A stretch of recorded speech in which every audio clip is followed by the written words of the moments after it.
जय हिंद, नमस्कार। मैं अमन कुमार पांडे आप लोगों को ब्राइट पब्लिकेशन के यूट्यूब चैनल पर बहुत बहुत स्वागत करता हूं और आशा करता हूं कि आप लोग इस चैनल को सब्सक्राइब कर चुके होंगे। यदि आप में से कोई भी इस चैनल को सब्सक्राइब नहीं किए हैं तो चैनल को सब्सक्राइब कर लें और बेल आइकन भी प्रेस कर लें। ठीक है, तो चलिए आइए हम लोग आते हैं आज क्लास 9 के चैप्टर 1 संख्या पद्धति के बारे में हम लोग को पढ़ना है। संख्या पद्धति चैप्टर का नाम है, इसके बारे में हम लोग को पढ़ना है। तो आइए हम लोग देखते हैं इसको।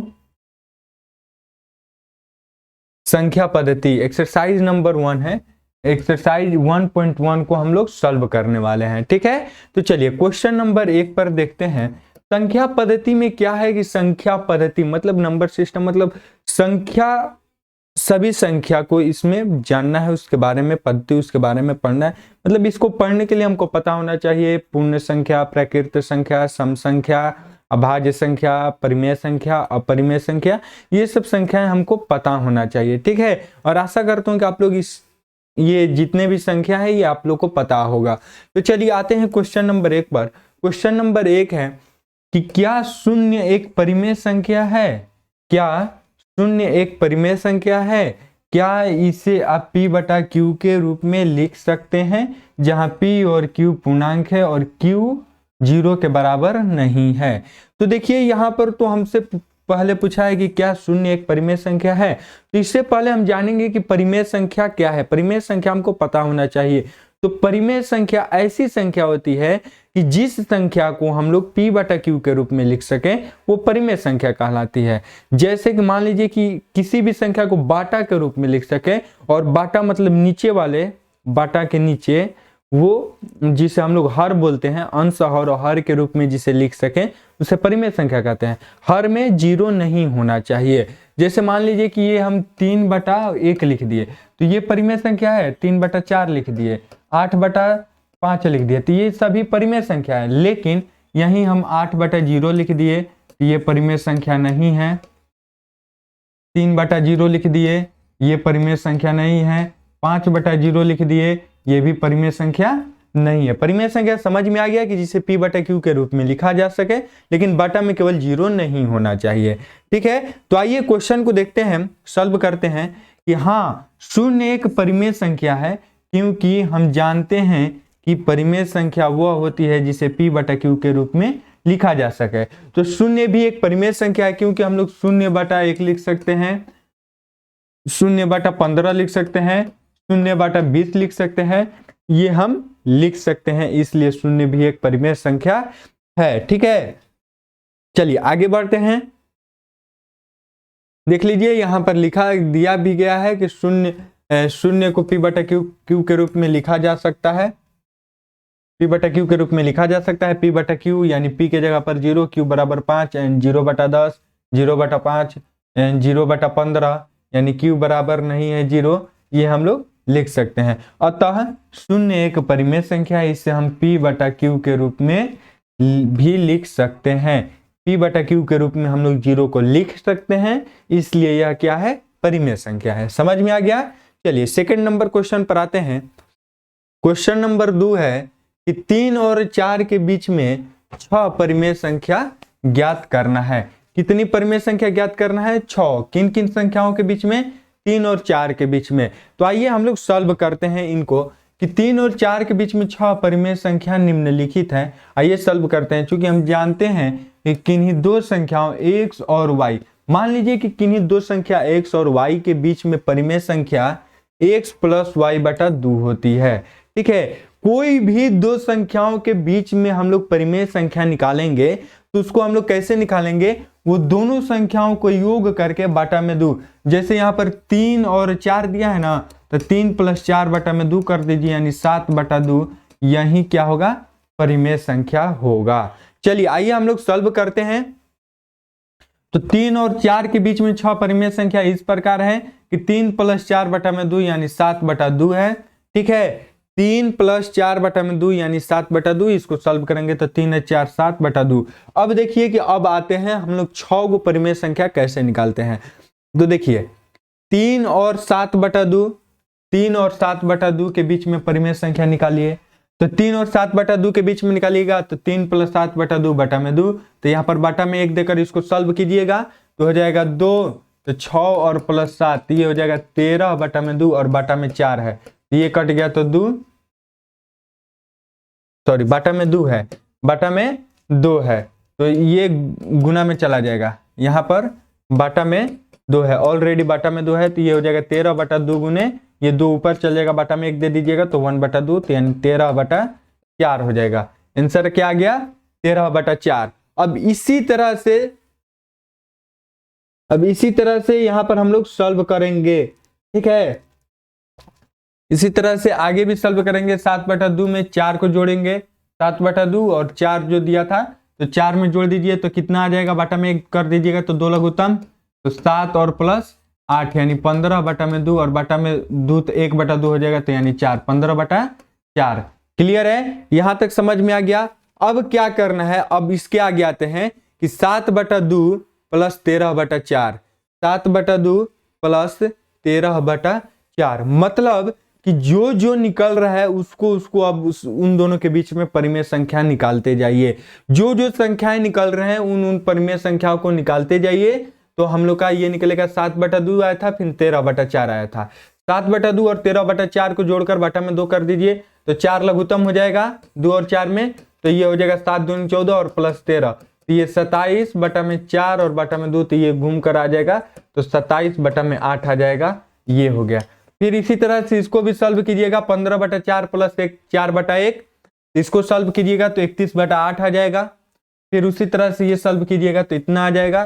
तो अब सॉल्व करने के बाद हम लोग को 3 और 4 के बीच में 6 परिमेय संख्या ये आ गया, 7 बटा 2, 13 बटा 4, 15 बटा 4, 27 बटा 8, 31 बटा 8 और 53 बटा में 16। जिनको सबको सॉल्व कीजिएगा तो ये आएगा 3 और 4 के बीच में ही आएगा। क्लियर है? समझ में आ गया? तो चलिए अब आते हैं क्वेश्चन नंबर 3 पे। क्वेश्चन नंबर 3 है कि 3 बटा 5 और 4 बटा 5 के बीच, 3 बटा 4 और 4 बटा 5 के बीच में 5 परिमेय संख्या ज्ञात करना है। 5 गो परिमेय संख्या हम लोग को ज्ञात करना है। तो आइए देखिए हम लोग को क्या करना है कि 3 बटा 5 और 4 बटा 5 को क्या करेंगे कि जोड़ेंगे। जैसे बताए थे कि 3 बटा 5 और 4 बटा 5 को जोड़कर और बटा में 2 कर दीजिए तो कितना आएगा, तो ये लघुत्तम हो जाएगा 5, तो ये हो जाएगा कितना 3 और प्लस 7, यानी ये हो जाएगा 10 बटा में 3 और प्लस 4 है ना, सॉरी 3 प्लस 4 है, तो ये हो जाएगा 7 बटा में 10 हो जाएगा, 7 बटा में 10 हो जाएगा, तो 7 बटा 10 आएगा। तो अब 7 बटा 10 को इसमें जोड़िए फिर उसमें जोड़िए। आइए सॉल्व करते हैं आगे। कितना आ गया 7 बटा 10, हम लोग सॉल्व किए थे 7 बटा 10 आया है, 7 बटा 10 यहां तक आ चुका है, यहां तक हम लोग सॉल्व किए हैं। तो क्या हो जाएगा 3 बटा 5, 7 बटा 10 और 4 बटा 5।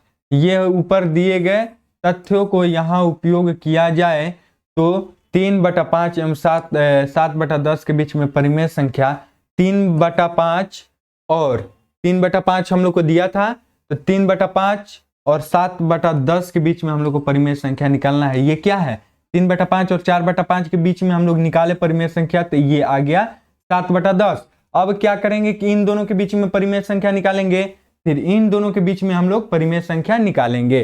तो देखिए 3 बटा 5 और 7 बटा 10 के बीच में हम लोग परिमेय संख्या निकाल रहे हैं, तो दोनों को जोड़कर बटा में 2 कर दीजिएगा, बटा में 2 कर दीजिएगा, तो ये कितना हो जाएगा 13 बटा 20। सॉल्व कर लीजिएगा 13 बटा 20।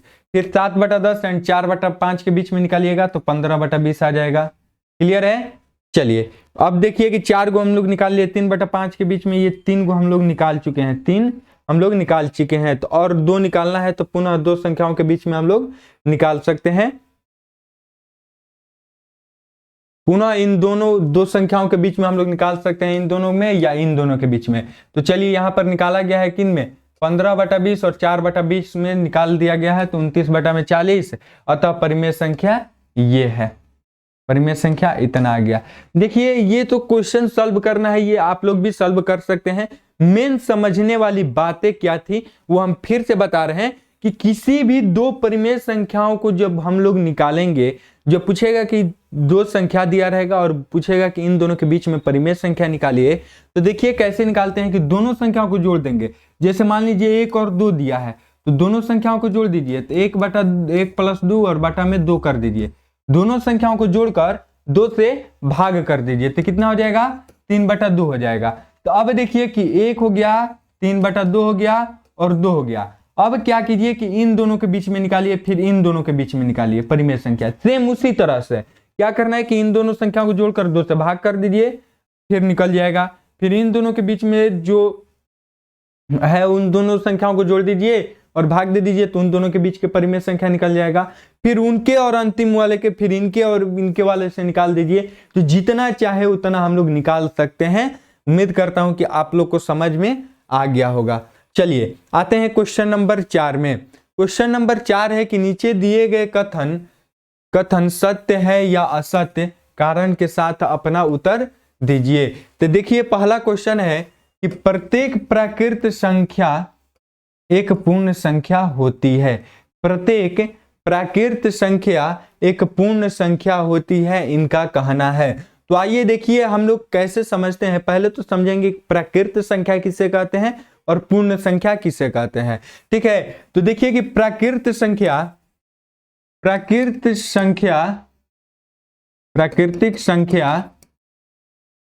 देखिए कि ऐसी संख्या, देखिए प्राकृतिक संख्या मतलब 1 से स्टार्ट होती है और अनंत तक की संख्या को प्राकृतिक संख्या बोलते हैं।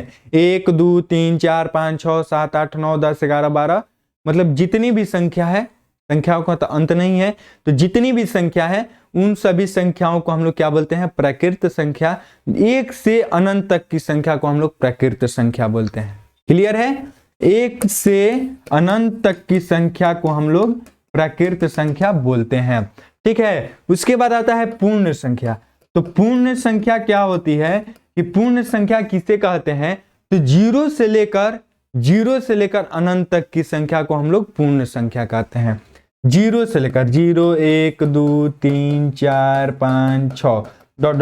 कहने का मतलब है कि प्राकृत संख्या में यदि हम लोग 0 लगा दें, 0 उसके आगे कर दे कि 0 1 2 3 4, तो वही संख्या पूर्ण संख्या हो जाएगी।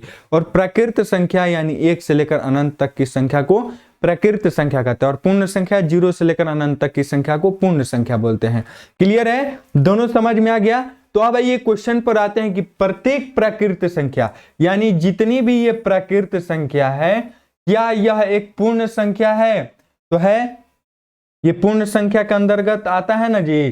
तो ये क्या है, ये सत्य है कि ये क्या है, क्योंकि यह हम प्राकृत संख्या में 0 को मिला दे तो वह पूर्ण संख्या हो जाती है। मिलाते हैं तो वह पूर्ण संख्या बन जाती है। इसलिए सत्य है, क्योंकि प्राकृत संख्या, सारी प्राकृत संख्या पूर्ण संख्या के अंदर में आती है। यही क्वेश्चन था और हम लोग यही बोलते हैं। क्लियर है, चलिए सेकंड नंबर क्वेश्चन है कि प्रत्येक पूर्णांक एक पूर्ण संख्या होती है। प्रत्येक पूर्णांक एक पूर्ण संख्या होती है। तो देख लीजिए ये क्वेश्चन है कि प्रत्येक पूर्णांक एक पूर्ण संख्या होती है। तो हम लोग तो पूर्ण संख्या समझ लिए हैं, अब पूर्णांक क्या होती है। पूर्णांक क्या होती है, तो देखिए पूर्णांक होती है कि ऋणात्मक और धनात्मक संख्या को संग्रह को हम लोग पूर्णांक संख्या बोलते हैं। यानी संख्या रेखा पर जितनी भी संख्या निरूपित की जाती है उन्हें हम लोग पूर्णांक बोलते हैं। क्लियर है, तो देख लीजिए। और पूर्ण संख्या हम क्या बोले थे आप लोग को कि 0 1 2 3 4, इसमें हम लोग क्या बोले थे, ऋणात्मक नहीं केवल धनात्मक बोले थे। ऋणात्मक का कहीं जिक्र किए थे पूर्ण संख्या में? नहीं। और पूर्ण संख्या में कभी भी ऋणात्मक नहीं आता है, कोई भी ऋणात्मक संख्या नहीं आता है। ऋणात्मक मतलब कि -1 -2 -3 -4 ये सब कभी नहीं आता है। कभी भी आएगा तो पॉजिटिव में आएगा, धनात्मक में आएगा।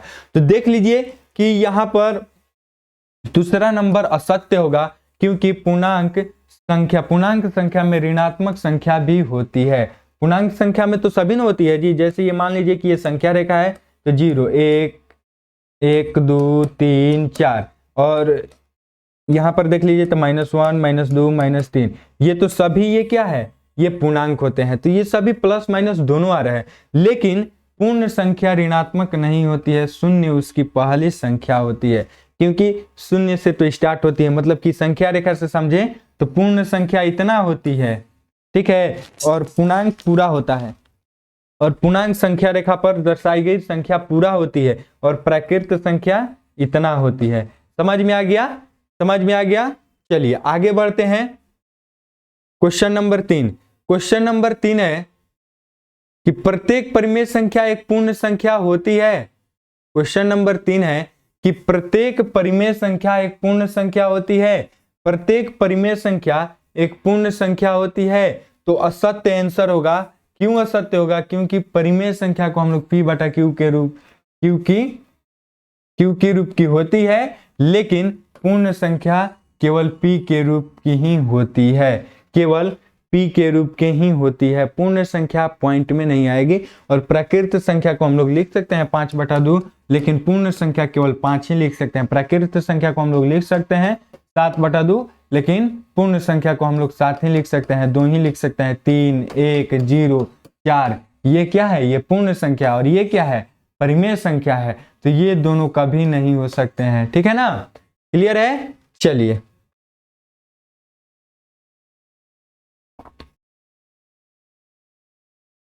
तो इसी के साथ हम लोग का प्रश्नावली 1.1 कंप्लीट हुआ और आशा करता हूं कि आप लोग को ये चैप्टर पूरे अच्छे से समझ में आ गया होगा। यदि आपको ये समझ में आ रहा है तो लाइक कीजिए और शेयर कीजिए और चैनल को सब्सक्राइब करना नहीं भूलें और कमेंट करके बताएं कि ये पढ़ाई आप लोगों को कैसी लग रही है। ठीक है, तो मिलते हैं फिर नेक्स्ट वीडियो में। आज के लिए बस इतना ही। जय हिंद, जय भारत।